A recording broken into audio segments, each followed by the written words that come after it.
하나님 말씀 룻기 3장 1절로 5절 교독하시고 마지막 5절 함께 읽도록 하겠습니다. 룻의 시어머니 나오미가 그에게 이르되 내 딸아 내가 너를 위하여 안식할 곳을 구하여 너를 복되게 하여야 하지 않겠느냐. 네가 함께하던 하녀들을 둔 보아스는 우리의 친족이 아니냐. 보라 그가 오늘 밤에 타작마당에서 보리를 까불리라. 그런즉 너는 목욕을 하고 기름을 바르고 의복을 입고 타작마당에 내려가서 그 사람이 먹고 마시기를 다 하기까지는 그에게 보이지 말고 그가 누울 때에 너는 그가 눕는 곳을 알았다가 들어가서 그의 발치부를 들고 거기 누우라. 그가 네가 네 할 일을 네게 알리라 하니 룻이 시어머니에게 이르되 어머니의 말씀대로 내가 다 행하리이다 하니라. 아멘. 장기적인 해결책을 찾는다라는 제목으로 함께 은혜를 나누겠습니다. 9월 우리가 훈련하고 있는 품성은 긍휼입니다. 다른 사람의 회복을 위해서 내가 할 수 있는 최선을 다하여 희생을 하는 것입니다. 긍휼의 사람이 되기 위해 우리가 먼저 해야 되는 것은 하나님께서 우리에게 베푸신 하나님의 자비, 그 은혜를 깨닫는 것입니다. 그리고 깨달은 것만큼 내가 하던 일을 멈추고 다른 사람들을 돕는 것이죠. 도울 때에 첫 번째 해야 되는 것은 상처받은 자의 회복을 위해서 기도해 주는 것이고, 기도로 그치지 않고 내 가진 자원을 나누어서 그 사람을 직접적으로 돕는 것입니다. 도울 때에 또한 어제부터 우리가 실천사항으로 훈련하고 있는 장기적인 해결책을 찾는 훈련을 해야 됩니다. 보이는 문제도 해결을 해야 되겠지만은 더 근본적으로 근본적인 원인을 찾아서 해결해 주려고 하는 노력이 우리 가운데 있어야 됩니다. 우리는 문제를 해결할 만한, 특별히 근본적인 문제를 해결할 만한 능력이 없습니다. 그러나 하나님께서 우리에게 긍휼의 훈련을 시키실 때에는 그 일을 하라라고, 또 그 일을 할 때에 하나님께서 우리와 함께 하시고 능력을 더해 주실 것이다라는 그 약속이 포함되어 있기 때문에 기대하는 마음으로 근본적인 문제를 해결하려고 적극적으로 한 발자국 앞으로 나아가야 됩니다. 어제 새벽에 함께 말씀을 나눴던 것처럼 예수님 앞에 4명의 친구가 한 중풍병자를 데리고 나왔었죠. 그 사람의 현실적인 문제는 중풍병이었습니다. 그러나 가장 근본적인 원인은 죄의 문제였죠. 그래서 예수님께서는 친구들은 중풍병 때문에 그 친구를 데리고 나왔지만은 예수님께서는 이 중풍병자의 죄의 문제를 먼저 해결하시는 것을 보게 됩니다. 그리고 죄의 문제를 해결하셨을 뿐만 아니라 이 중풍병도 함께 고쳐주시죠. 이것으로 봤을 때에 이 중풍병자의 근본적인 원인은 죄였다라는 것을 알게 되어지고, 또 하나 굉장히 중요한 원인, 하나님께서 왜 이 사람에게 중풍병을 허락하시고 죄의 문제를 해결하시면서 이 중풍병을 낫게 하셨을까? 모든 것은 하나님이 허락하신 가운데 있기 때문에 더 근본적인 이유는 예수님께서 죄를 사하시는 권세가 있으심을 그 사람에게 뿐만 아니라 오고 오는 세대에게 알게 하시기 위함이었다라는 것을 우리가 알 수 있습니다. 따라서 표면적인 문제에만 집착한다라고 한다면 결코 근본적인 문제는 해결할 수가 없겠죠.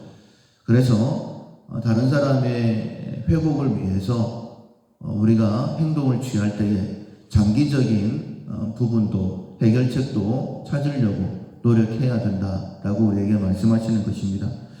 오늘 본문에 나와 있는 룻과 나오미의 문제는 먹고 사는 문제입니다. 끼니를 해결하기가 어렵습니다.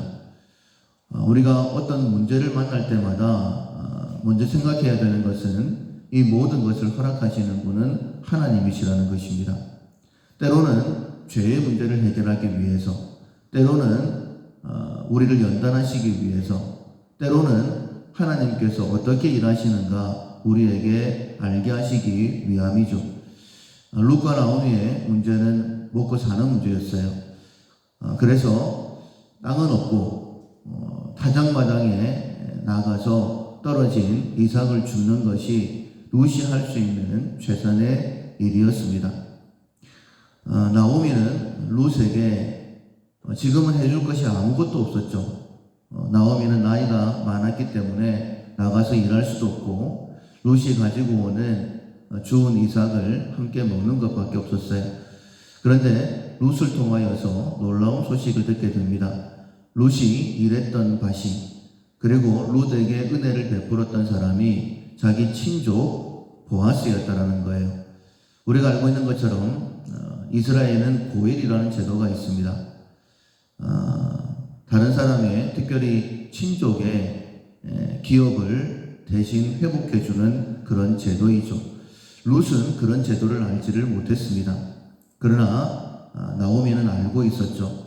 그래서 룻의 이야기를 들으면서 하나님께서 우리에게 먹고 사는 문제가 아니라 우리의 기업을 회복시켜 주실 것이다 라는 것을 깨닫게 해줍니다. 그리고 나오미가 룻에게 해줄 수 있는 가장 귀한 것, 장기적인 해결책을 내놓죠. 오늘 밤에 보아스가 보리를 까불게 될 텐데, 그때에 보아스가 누우면 그 발치 이불을 덮고 그 밑에 누워 있어라.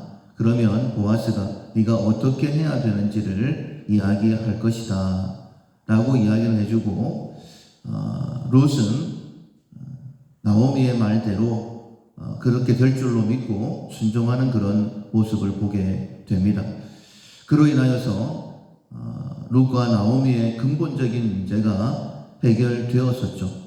그런데 이렇게 행하신 하나님의 뜻 또한 우리들은 알고 있습니다.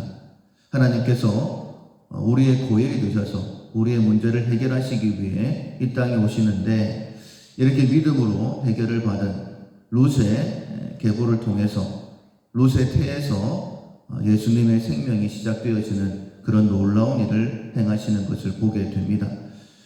시편에 보면 고난당한 것이 내게 유익이라 내가 주의 율례들을 배웠나이다 라고 고백했던 것처럼, 우리에게 당한 모든 고난들은 하나님의 허락하신 가운데, 하나님의 뜻 가운데 있는 것이죠. 지금 당장은 다 이해할 수 없다 할지라도 모든 것을 협력하여 선을 이루시는 분은 하나님이십니다. 그래서 누군가의 아픔, 문제를 봤을 때에 내가 할 수 있는 것이 무엇이 있을까? 당장에 내가 할 수 있는 것이라고 한다면 그 사람을 돕는 것, 내가 희생하는 것, 내 자원을 함께 나누어 주는 것이 마땅합니다. 그러나 우리는 하나님을 믿는 사람들이죠. 하나님의 선하신 계획을 믿는 사람들입니다. 그렇다면 함께 기도해 줘야 됩니다. 하나님께서 이 어려움을 허락하신 이유는 무엇일까? 이 모든 것을 통하여 합력하여 선을 이루실 텐데 하나님의 계획하심은 무엇이 있을까? 당장에 문제 앞에 있는 사람들은 어쩌면 하나님의 뜻을 깨닫는 데에 마음이 조급할 수도 있습니다. 그런데 우리가 바둑이나 장기를 둘 때에 훈수를 두는 사람, 조금 냉정하게 한 걸음 뒤에 있는 사람은 그 문제를 더 정확하게 볼 수 있죠. 그래서 함께 기도하고 그 문제의 장기적인 해결책을 찾기 위하여 함께 기도하고 하나님의 뜻을 구하는 것, 반드시 긍휼의 사람으로 우리가 해야 될 노력입니다. 하나님께서는 우리에게 문제도 허락하시는 분이시지만 더 좋은 것을 주시기 위해 그 문제를 합력하여 선을 이루시는 분이십니다. 언제나 눈앞에 있는 문제뿐만 아니라 장기적인 해결책을 찾기 위해서 하나님 앞에 한 걸음 더 나아가는 우리 모두가 되어야 될 것입니다.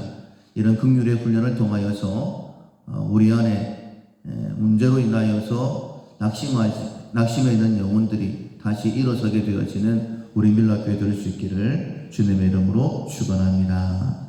아멘. 찬송가 288장 예수를 나의 구주 삼고 찬송가 288장 찬양하시겠습니다.